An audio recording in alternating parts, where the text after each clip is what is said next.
بسم اللہ الرحمن الرحیم۔ محترم بھائیوں اور خوبصورت سی پیاری سی بہنوں، تو آئیے آج کی اس ویڈیو میں ہم بات کریں گے کہ عشاء کی نماز اور چھوٹی ہوئی نماز کے بارے میں قرآن و حدیث کی روشنی میں جانیں گے۔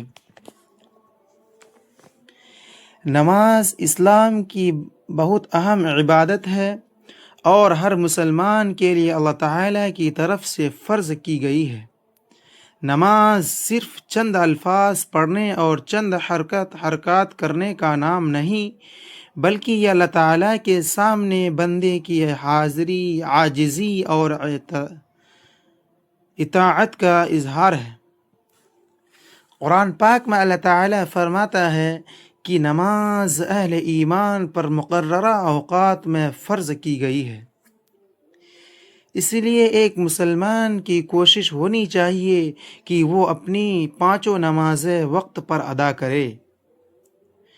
فجر، ظہر، عصر، مغرب اور عشاء، یہ پانچوں نمازیں ہماری روزمرہ زندگی کا اہم حصہ ہے۔ ان میں عشاء کی نماز بھی بہت اہم ہے۔ عشاء کا وقت آنے پر ہمیں اپنے دنیاوی کاموں میں اتنا مشغول نہیں ہونا چاہیے کہ نماز کا وقت ہی نکل جائے۔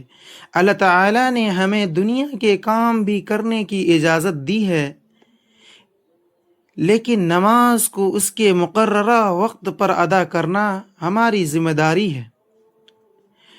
عشاء کی نماز کے بارے میں بات کرتے ہوئے سب سے پہلے ہمیں یہ سمجھنا چاہیے کہ نماز کی پابندی کیوں ضروری ہے۔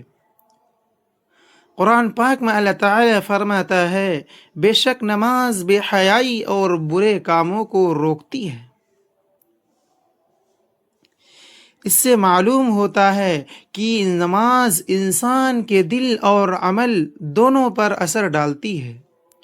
جو شخص نماز کو سمجھ کر ادا کرتا ہے، اس کے دل میں اللہ تعالیٰ کی یاد بڑھتی ہے اور اسے اچھے کام کرنے کی رغبت ملتی ہے۔ نماز میں ہمیں یاد دلاتی ہے کہ ہم اللہ تعالیٰ کے بندے ہیں اور ہماری زندگی کا مقصد صرف دنیا کے کاموں میں مصروف رہنا نہیں، بلکہ اپنے رب کو یاد کرنا ہے اور اس کی عبادت کرنا بھی ہے۔ اسی لیے جب عشاء کا وقت ہو تو ہمیں یہ نہیں سوچنا چاہیے کہ ابھی تھوڑی دیر بعد پڑھ لیں گے، بلکہ کوشش کرنی چاہیے کہ نماز کا وقت کے اندر ادا ہو جائے۔ عشاء کی نماز ادا کرنے سے پہلے وضو کرنا چاہیے، پاک صاف لباس پہن کر اور پاک جگہ پر قبلہ رخ کھڑے ہونا چاہیے۔ دل میں عشاء کی نماز کی نیت کی جائے۔ نیت کے لیے زبان سے خاص الفاظ کہنا ضروری نہیں، دل کا ارادہ کافی ہے، پھر نماز شروع کی جاتی ہے۔ عشاء کی فرض نماز 4 رکعت ہے، اس کے علاوہ سنتیں اور وتر بھی پڑھی جاتی ہے۔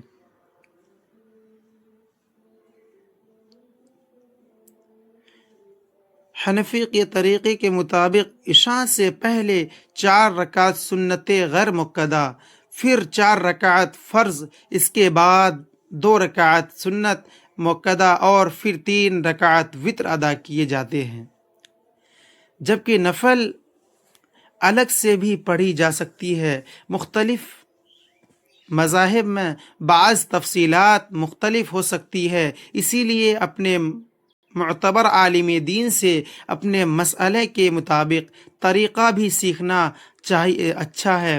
4 رکعت فرض نماز کی پہلی رکعت میں نیت کر کے تکبیر تحریمہ کہی جاتی ہے۔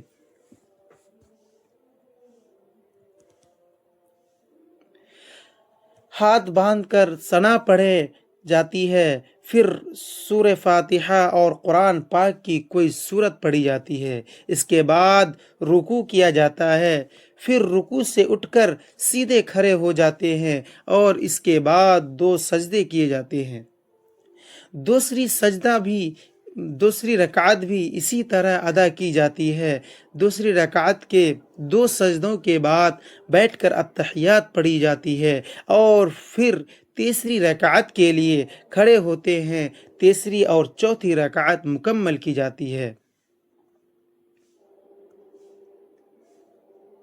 چوتھی رکعت کے بعد آخری قاعدہ میں التحیات، درود شریف اور دعائے معصورہ پڑھی جاتی ہے اور پھر دائیں اور بائیں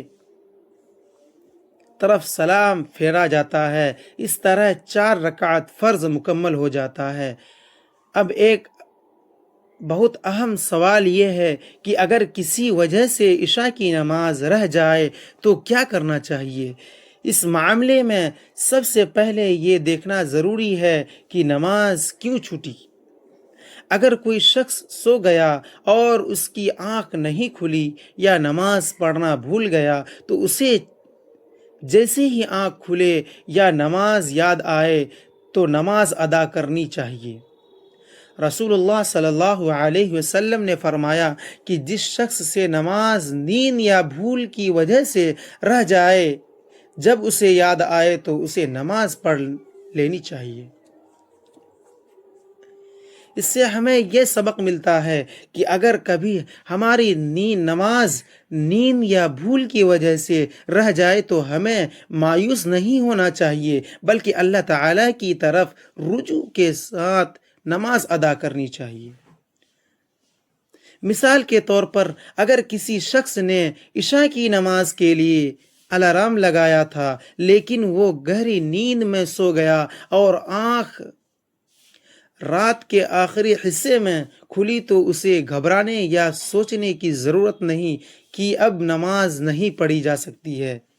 اسے وضو کر کے نماز ادا کرنی چاہیے۔ اسی طرح اگر کسی کو عشاء کی نماز پڑھنا یاد ہی نہیں رہا ہو اور بعد میں اچانک یاد آتا ہو نماز رہ گئی ہے تو اسے نماز کو مزید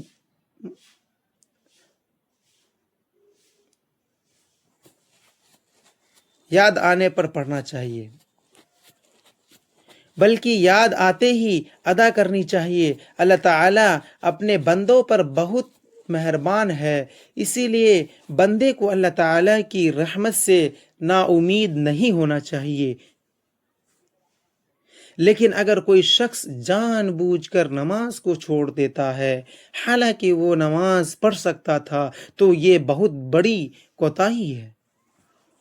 مثال کے طور پر کسی کو معلوم ہے کہ عشاء کی نماز کا وقت ہے اور وہ نماز بھی پڑھ سکتا ہے، لیکن وہ موبائل، کھیل اور کاروبار، بات چیت یا کسی دوسرے غیر ضروری کام میں اتنا مشغول ہو جاتا ہے کہ نماز کا وقت ختم ہو جاتا ہے، تو اسے اپنی اس کوتاہی پر اللہ تعالیٰ سے سچی توبہ کرنی چاہیے۔ اسے اللہ تعالیٰ سے معافی مانگنی چاہیے اور آئندہ نماز کو وقت پر ادا کرنے کا کوشش کرنا چاہیے۔ نماز کو معمولی چیز سمجھنا درست نہیں، کیونکہ یہ اللہ تعالیٰ کا اہم حکم ہے۔ کبھی انسان سفر میں ہوتا ہے اور سفر کی وجہ سے نماز کے معاملے میں پریشان ہو جاتا ہے۔ اسلام نے مسافر کے لیے آسانی رکھی ہے۔ قرآن پاک میں سفر کی حالت میں نماز قصر کرنے کا ذکر موجود ہے۔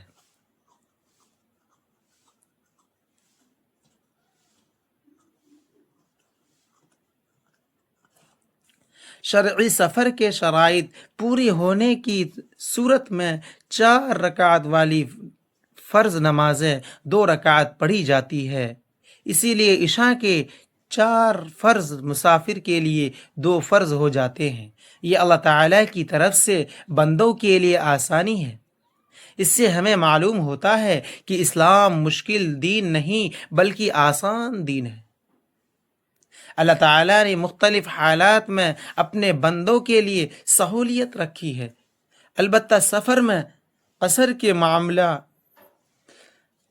مکمل احکام ہر شخص کے حالات اور سفر کی نوعیت کے مطابق مختلف ہو سکتے ہیں، اسی لیے ضرورت ہو تو کسی معتبر عالم دین سے مسئلہ معلوم کر لینا چاہیے، بہتر ہے۔ اسی طرح اگر کوئی شخص بیمار ہو، بہت زیادہ کمزور ہو، یا کسی ایسے حالت میں ہو جس میں نماز عام طریقے سے پڑھنا مشکل ہو، تو شریعت میں اس کے لیے بھی آسانیاں موجود ہیں۔ اس لیے ہمیں یہ نہیں سوچنا چاہیے کہ اگر حالات مشکل ہے تو نماز چھوڑ دی جائے، بلکہ حالات کے مطابق نماز کے شرعی طریقے کو سیکھنا چاہیے اور اللہ تعالیٰ کی عبادت جاری رکھنی چاہیے۔ عشاء کی نماز کے ساتھ وتر کی نماز بھی بہت اہم ہے۔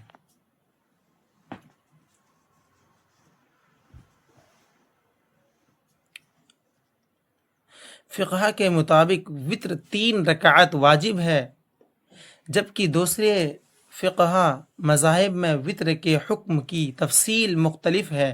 اس لیے اگر کوئی شخص حنفی طریقے پر عمل کرتا ہے تو اسے وتر کی خاص پابندی کرنی چاہیے۔ وتر عشاء کی نماز کے بعد پڑھے جاتے ہیں۔ اس کے علاوہ انسان اللہ تعالیٰ کی رضا کے لیے نفل نماز بھی پڑھ سکتا ہے۔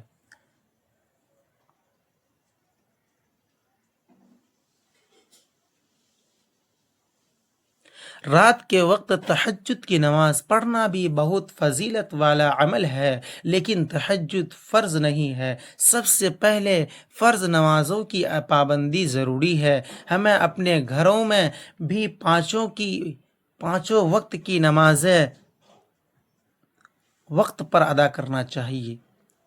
ہمیں محبت اور اچھے انداز سے سمجھنا چاہیے کہ انہیں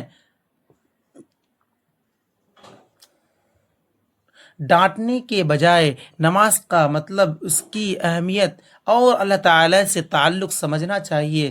جب بچے دیکھتے ہیں کہ گھر کے بڑے نماز کے وقت اپنے کام چھوڑ کر نماز ادا کرتے ہیں تو ان کے دل میں بھی نماز کا اہمیت پیدا ہوتی ہے۔ ہمیں اپنے موبائل، ٹی وی، کام، بازار اور دوسری مصروفیات کے لیے وقت ملتا ہے تو ہمیں نماز کے لیے بھی وقت نکالنا چاہیے۔ حقیقت یہ ہے کہ نماز ہمارے وقت کو ضائع نہیں کرتی، بلکہ ہماری زندگی کو سنوارتا ہے اور اللہ تعالیٰ کی یاد پیدا کرتی ہے۔ اور اگر کبھی ہمارے نماز رہ جائے تو شیطان ہمیں مایوس کرنے کی کوشش کر سکتا ہے کہ اب تو نماز چھوٹ گئی، اب کیا فائدہ۔ لیکن مسلمان کو ایسا نہیں کرنا چاہیے۔ سوچنا چاہیے کہ اللہ تعالیٰ کی رحمت بہت وسیع ہے۔ انسان سے غلطی ہو سکتی ہے، لیکن اسے غلطی کے بعد اللہ تعالیٰ کی طرف واپس آنا چاہیے۔ قرآن پاک میں اللہ تعالیٰ فرماتا ہے، اللہ کی رحمت سے نا امید نہ ہو۔ اس لیے اگر کسی سے نماز کے معاملے میں کوتاہی ہو جائے تو اسے توبہ، استغفار اور نماز کی پابندی کے ذریعے اپنی اصلاح کرنی چاہیے۔ آخر میں ہمیں یہ بات یاد رکھنی چاہیے کہ عشاء کی نماز دین کے اختتام پر اللہ تعالیٰ کے سامنے حاضری کا ایک خوبصورت موقع ہے۔ پورے دن ہم دنیا کے مختلف کاموں میں مصروف رہتے ہیں، لوگوں سے ملتے ہیں، گھر کے کام کرتے ہیں، پڑھائی کرتے ہیں، کاروبار کرتے ہیں، روزگار میں وقت گزارتے ہیں، لیکن عشاء کی نماز ہمیں دوبارہ اپنے رب کی طرف متوجہ کرتی ہے۔ نماز پڑھ کر انسان اللہ تعالیٰ سے اپنے گناہوں کی معافی مانگ سکتا ہے، اپنی ضرورتیں بیان کر سکتا ہے اور اپنے دل کا سکون حاصل کر سکتا ہے۔ اسی لیے ہمیں عشاء کی نماز کو بوجھ نہیں بلکہ اللہ تعالیٰ سے تعلق کا ذریعہ سمجھنا چاہیے۔ اگر نیند کا خوف ہو تو سونے سے پہلے عشاء ادا کر لے۔ اگر سفر ہو تو سفر کے شرعی احکام سیکھ کر نماز ادا کر لے۔ اگر نیند یا بھول کی وجہ سے نماز رہ جائے تو یاد آتے ہی ادا کر لیں۔ اور اگر جان بوجھ کر کوتاہی ہو گئی ہو تو سچی توبہ کر کے نماز کی پابندی شروع کریں۔ اللہ تعالی ہمیں پانچوں وقت نماز وقت پر ادا کرنے کی توفیق عطا فرمائے اور اپنی کوتاہیوں سے بچنے، نماز